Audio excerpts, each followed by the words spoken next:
बिस्मिल्लाहिर्रहमानिर्रहीम। अस्सलामुअलैकुम नाज़रीन। आज एक बहुत ही दिलखराश वाक़या आपके साथ शेयर करने जा रहा हूँ और इसका मकसद सिर्फ़ एक वाक़या आपके साथ शेयर करना नहीं है, बल्कि ये इनफ़रादी सतह से इज्तिमाई सतह का एक मसला है जो मैं आपके ज़रिए एक आज के वाक़े के ज़रिए आप तक पहुँचाना चाहता हूँ। वाक़या क्या है? हमारे एक दोस्त हैं, आज कुछ अर्सा के बाद वो अपने हॉस्टल वापस आए तो उन्होंने हॉस्टल वालों को बताया हुआ था कि हमने हॉस्टल जो है वो ख़ाली करना है, 1 महीने के नोटिस पे आपको बता रहे हैं कि अगले माह से हम हॉस्टल नहीं ज्वाइन करेंगे।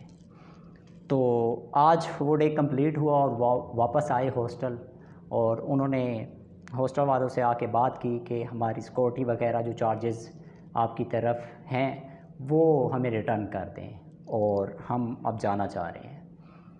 तो उन्होंने उनसे बदतमीज़ी की। उन्होंने कहा कि आपकी कोई सिक्योरिटी नहीं बनती, आप होते कौन हैं सिक्योरिटी मांगने वाले। असल वजह क्या थी ये तलख़ी होने की कि ये एक स्टूडेंट था और अभी फ़र्स्ट ईयर का स्टूडेंट है। इसका भाई पंजाब यूनिवर्सिटी में पढ़ता था, वो एमफिल का स्टूडेंट है। बहुत ही ज़हीन तलबा में उनका शुमार होता है। अब हुआ क्या कि वहाँ पे वो जिनका हॉस्टल था, असल मसला क्या था? असल मसला ये था कि ये लैया से तल्लक रखने वाले थे। एक जो दूर दराज का इलाका है वहाँ से तल्लक रखते थे और शरीफ और बहुत अच्छे पढ़ाई में। लेकिन मसला क्या हुआ कि जो बंदा यहाँ पे जिनका ये हॉस्टल था, असल में वो थे कौन बताना तो वो चाह रहा हूँ। वो जी चौधरी लॉ एसोसिएट इस नाम से एक फ़र्म है लॉ की, तो यहाँ पे वो बैठे हैं। उनका एक फ़र्म लॉ के नाम से यहाँ पे है, चौधरी लॉ एसोसिएट के नाम से। ये सिविल सेक्रेटेरिएट के बिल्कुल साथ ही बनता है, तो उन्हीं का हॉस्टल है। तो ये बात तलख़ी हुई। उसके बाद क्या हुआ? उसके बाद बात यहाँ तक पहुँची कि वो 2 तलबा जो उनसे अपना हक़ मांगने गए थे, ना सिर्फ़ उनको ज़द-ओ-कोब किया बल्कि उनको अच्छी तरह मारा भी सही, ठीक है, और उसके बाद उन्हें गालियाँ निकाली अच्छी, वो गालियाँ जो मैं बयान नहीं कर सकता, ठीक है, गालियाँ निकाली। उसके बाद उन्हें वहाँ से धक्के दे के निकाला। उसके बाद धक्के देने के बाद ना सिर्फ वहाँ के उनके वो बुज़ुर्ग जो बैठे थे, अब मेरे पास अल्फाज नहीं हैं, वो बुज़ुर्ग वहाँ पे बैठे हुए थे, उन्होंने ख़ुद, उनके बेटे ने और उनका जो चपड़ासी था उसने भी, सब ने मिल के जो है उन सबको मारा। वहाँ पे वकला भी थे, उन्होंने भी, वो भी उनके साथ थे, सपोर्ट करने वाले थे उनके साथ। तो उसके बाद उनको निकाल दिया। उसके बाद उनका सामान वगैरह जो उठा के बाहर फेंक दिया और उन्हें कहा कि जाओ यहाँ से, कोई आपकी सिक्योरिटी चार्जेस नहीं है, कोई जिसे मर्ज़ी जाके लेके आओ। ये सारा कुछ होने के बाद उन्होंने मुझे भी बुलाया, मैं भी मौके पे पहुँचा, वहाँ पे सारी सूरत हाल का जायज़ा लिया।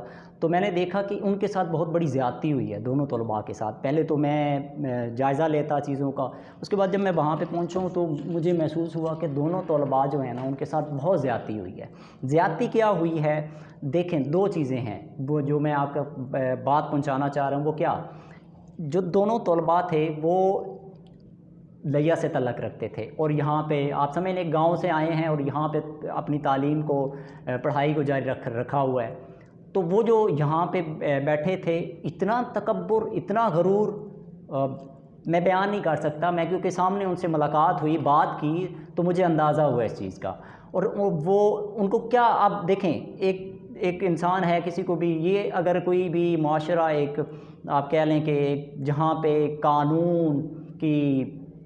कानून अमल करता होता और एक अच्छा मुआशरा जिसे हम जमहूरियत कहते हैं, वो कोई ऐसा मुआशरा होता जहाँ पे इंसानी कदरों का ख्याल रखा जाता, तो वहाँ पे कभी ऐसा ना होता।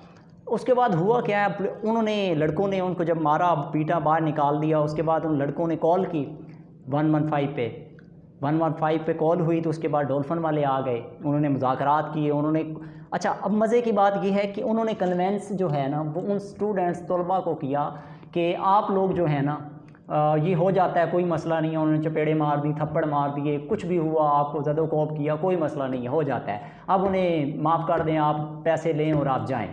उन्होंने अपना आधा घंटा इसी बात पे फोकस किया, उनसे बात भी नहीं की कि आपने ऐसा क्यों किया, स्टूडेंट्स बेचारे तलबा के साथ ज़्यादती की, कुछ भी नहीं। उनके आगे क्या कह सकते, बेबस हैं, ये सरकारी मुलाजिम हैं, उधर से वो अशराफिया है जो लॉ एसोसिएट के हैं, तो उनके सामने कहाँ बोल सकते थे। तो इन्होंने स्टूडेंट्स के साथ बात की। कुछ देर गुजरने के बाद वहाँ पे स्टूडेंट जमा होना शुरू हो गया, अपने दोस्तों को बुलाया, सब अब आपको बुलाया। उसके बाद क्या हुआ, मजबूरन डीएसपी वहाँ का, क्योंकि वो थोड़ा सेंसिटिव एरिया बनता है, तो डीएसपी को आना पड़ा। डीएसपी साहब आए, सबसे पहले उन्होंने हमसे बात की, और उनका आपको पता है पुलिस का लहजा किस तरह का होता है। उन्होंने समझा मैं किसी धड़क के बात करूँगा, ज़रा लहजे से बात करूँगा तो स्टूडेंट्स हैं, तलबा हैं, वो ठंडे पड़ जाएंगे। तो उन्होंने बात की बड़े ही तकब्बराना अंदाज में। तो सारे स्टूडेंट बोले कि हमारा राइट है, हमारे साथ ज़्यादती हुई है, और हम राइट पे थे, ज़्यादती हुई स्टूडेंट के साथ, तलबा के साथ। जब ये सारा कुछ वाक़या होने के बाद, बताने के बाद, उन्होंने हमारी बात, बस आप ऐसे समझें कि एक डीएसपी का जो ओहदा है ना, उस ओहदे को अपने वो सामने रखते हुए बार बार मुतकब्बराना अंदाज में गुफ्तगू कर रहे थे। जब बात होती रही, उसके बाद वो हमारी बात सुनी, उन्होंने कहा आपका मसला हल करवाते हैं, आप यही मसला हल कर लें। हमने कहा हमने मसला हल नहीं करना, हमने FIR करवानी है। क्यों उन्होंने ज़्यादती की है, तलबा को मारा क्यों है, हमें पैसों की नहीं है, पैसे कोई मसला नहीं है, लेकिन तलबा के साथ ज़्यादती हुई, उन्हें मारा क्यों है। ठीक है, ये बात हुई। डीएसपी साहब उनकी तरफ गए, उनसे बात की, उसके बाद फिर वापस आए, हमसे मुज़ाकरात की और हमसे कहा जी आप मेहरबानी करें, आप ये रोड बंद हो रहा है तो आप मेहरबानी करें, उनके साथ मुज़ाकरात कर लें, उन्हें वो आपसे माफ़ी मांगते हैं, आप पैसे वो आपको पैसे देते हैं और मामले को रफ़ा दफ़ा करें। अच्छा, ये बातें होते होते वो अंदर गया, फिर डीएसपी साहब के पास, उसके बाद वापस आए, उनसे बात की। अच्छा, मज़े की बात ये है, जब ये सारा मामला चल रहे थे तो मैं इस वाक़े का ख़ुद गवाह हूँ, मैं वहाँ खड़ा था। तो वो जो वहाँ लॉ एसोसिएट वो चौधरी साहब थे, उनके जो बेटे थे वो हमारी तरफ देख के मुस्कुरा रहे थे, यानी कि इतना मुतकब्बराना अंदाज़ कि ना कानून का ख्याल, ना आइन का ख्याल, ख़ुद को कानून के रखवाले कहने वाले, ठीक है, और लॉ के अपने आप को स्टूडेंट कहने वाले, वो इतने मुतकब्बराना अंदाज में वहाँ कह के लगा के हंस रहे थे। एक तो बच्चों पे हाथ उठाया और उसके बाद ये उनके हालात थे। तो मैं इस पे कोई बात नहीं करना चाहता। ये सारा होने के बाद आपको सिर्फ सिचुएशन बता रहा हूँ। इसके बाद क्या हुआ, इसके बाद एक पुलिस वाले वहाँ पे खड़े थे सारे, डीएसपी साहब अंदर गया तो मैंने 2 पुलिस वाले थे, माशाल्लाह उन्होंने सुन्नत रसूल बड़ी बड़ी इतनी रखी हुई थी, माथों पे उनके मस्जिद के जैसे मेंबर होते हैं, यहाँ पे उनके मस्जिद के सजदों से मेंबर बने हुए थे। तो मैंने उनसे सवाल किया, मुझे एक बात बताएं सर, आपके सामने है सारी ज़्यादती, जो मामलात आपके सामने हो रहे हैं, बच्चों के साथ ज़्यादती हुई है, उन्होंने इतना उनको सद्दोकोब किया, मारा पीटा, आपके सामने लड़के के चेहरे पे चोटें लगी हुई हैं, निशान है, तो क्या कानून आपके अंदर इतनी पावर भी नहीं है कि आप इनको कोई बात कर सकें, इनसे जिस लहजे में आप हमारे साथ, कम अज़ कम इतना तो कर सकते हैं, जिस लहजे में आप हमारे साथ इस तरह बात कर रहे हैं उनसे भी जाके बात करें, तो आपके अंदर इतनी हिम्मत नहीं है। तो कहते हैं भाई हम बेबस हैं, हम कुछ भी नहीं कर सकते। ये उस पुलिस वाले के अल्फाज थे, दोनों ने इतनी इतनी सुन्नत रसूल रखी हुई थी, और वो कहते हैं हम बेबस हैं। मैंने कहा बेबस हैं, मुसलमान हैं, कलमा किसका पढ़ते हैं, इमाम हुसैन अलैहिस्सलाम, उनका नाम लेते हैं, फिर नाम लेना छोड़ दें। उन्होंने राह रुखसत का रास्ता नहीं अपनाया था, बल्कि उन्होंने राह अजीमत का रास्ता अपनाया था, और वो हमारे लिए मिसाल छोड़ गए कि जब भी आपके सामने जालिम कोई ज़्यादती करता है मज़लूम के साथ, तो उसके साथ खड़े हो जाओ। आपके पास तो पावर भी है, आपके पास तो हथियार भी है, तो आप क्यों जालिम का साथ दे रहे हैं मज़लूमों के हक़ में। एक मासूम तलबा के साथ ज़्यादती हुई है, कोई अल्फाज नहीं थे उनके पास, सिर्फ बात करने का मकसद आपके साथ ये था। इस बात से आपको जो मैसेज देना चाहता था, डीएसपी साहब ने मुज़ाकरात किए और कहा कि मसला रफ़ा दफ़ा करें, हल करें, और उसके बाद चले जाते हैं। आखिरकार वो कामयाब हुए इसी बात में। स्टूडेंट्स जो हैं उन्होंने मुज़ाकरात किए, उन्होंने कहा हम इस काम में नहीं जाते, हमारा फ्यूचर है, हमने देखना है। उनके पास उनके पास जो इक़्तिदार है, उनके पास जो वसाइल हैं, हम उनके सामने कुछ भी नहीं है। तो उन अशराफिया का ये सारी सूरत हाल देखते हुए तलबा ने अपना सरनगू कर लिया और जो है अमन को तरजीह दी। तो उसके बाद क्या हुआ, वो डीएसपी साहब सारा मसला हल करवा के चले गए, पैसे उन्होंने दिए, उन्होंने माजरत उन्होंने सॉरी कर ली, माजरत की। अब सिर्फ मैं बात ये करना चाह रहा हूँ इसके ज़रिए, मुझे एक बात समझ नहीं आ रही कि आज सिर्फ वो तलबा थे, दो भाई जो थे, उनके साथ ज़्यादती हुई, उन्हें मारा पीटा, कानून उनके सामने था, कानून को बुलाया गया, कानून ने सारी जो प्रोसेस था उसको देखा, और उसके बाद उन्हीं के कानून के रखवालों के लोग कह रहे थे कि आपके साथ ज़्यादती हुई है लेकिन हम कुछ नहीं कर सकते। ये वही मुल्क पाकिस्तान है जिसका ख्वाब अल्लामा मोहम्मद इकबाल ने देखा था और जिसकी ताबीर कायद आज़म मोहम्मद अली जिन्ना ने पाकिस्तान की सूरत में की थी। क्या वहाँ पे मुसलमान, वहाँ पे रहने वाले शहरियों के तहफ़्फ़ुज़ की ये पुलिस ज़ामिन थी जो खुद बेबस हुई पड़ी है? ये बेबस क्यों है? आपके सामने मिसालें भरी पड़ी हैं। कुछ दिनों ही पहले सिद्दीक जान साहब थे, एक सहाफ़ी, अरशद शरीफ साहब हैं ARY के, उन्होंने उनको वहाँ पे भरे इज्तिमा में लातों घूसों से मारा। कहाँ गया वो उनका केस, कहाँ गई वो सारी बातें? इतना हैशटैग बना, ट्रेंड बना और इतना सोशल मीडिया पे एक बातचीत चली, कहाँ गया वो केस? चुप हो गया। इसी तरह आप थोड़ा पीछे और चले जाएं, कुछ अर्सा पहले सानिया मॉडल टाउन हुआ, आपके सामने है, दिन दिहाड़े ऑन कैमरा रिकॉर्ड, पूरी दुनिया ने देखा, 100 लोगों को गोलियों से छलनी कर दिया गया। कहाँ गया वो कानून, कहाँ गया इंसाफ?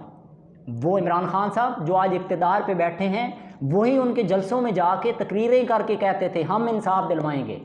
कहाँ गया वो इंसाफ? 3 साल गुजरने को हैं, एक लफ्ज़ तक नहीं बोला। किस चीज़ ने रोका हुआ है? यही निज़ाम है जिसको हम तहरीक इंसाफ के नाम से इंसाफ कहते हैं। यही सिस्टम है आपका। आप तो कहते थे पुलिस को हम इतने दिनों में ठीक कर देंगे। कहाँ गया पुलिस का वो निज़ाम? आपके सामने है सारी सूरत हाल। आज ये एक वाक़या है, हज़ारों सैकड़ों वाक़यात होते हैं, कोई बोलने वाला नहीं है, किसी को इंसाफ मिलने वाला नहीं है, लोग दर बदर हैं। क्या होगा इस मुल्क का?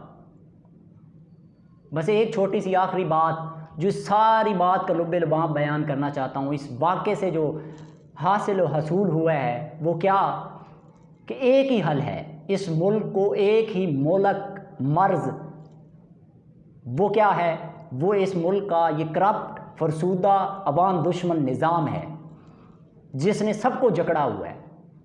और जब तक ये निज़ाम, सबसे पहले इस निज़ाम का मसला क्या है? मसला ये है सिर्फ़ इतना कर दिया जाए, इस निज़ाम के साथ सिर्फ इतना कर दिया जाए। और क्या? सबसे पहले इस्लाहात, सबसे पहले एहतिसाब, उसके बाद इस्लाहात और उसके बाद जाके इंतखाबात। ये होगा तो इस मुल्क का निज़ाम ठीक होगा। वरना आज वो 2 तलबा थे तो कल किसी और का भाई, कल किसी और की बहन, कल किसी और का भाई। ये सिस्टम इसी तरह चलता रहेगा और गरीब जो पाँव के नीचे लोग कुचल के रख देते हैं, और अमीर अशराफिया जिसको कोई पूछने वाला नहीं, जिसके घर की लोंडी है ये कानून, जिसको कोई पूछता नहीं है। तो मेरा पैगाम आज ये है कि जब तक ये निज़ाम नहीं बदलेगा उस वक्त तक गरीब अवाम, उनके मसाइल का कोई सदेबाब नहीं हो सकता। बहुत शुक्रिया।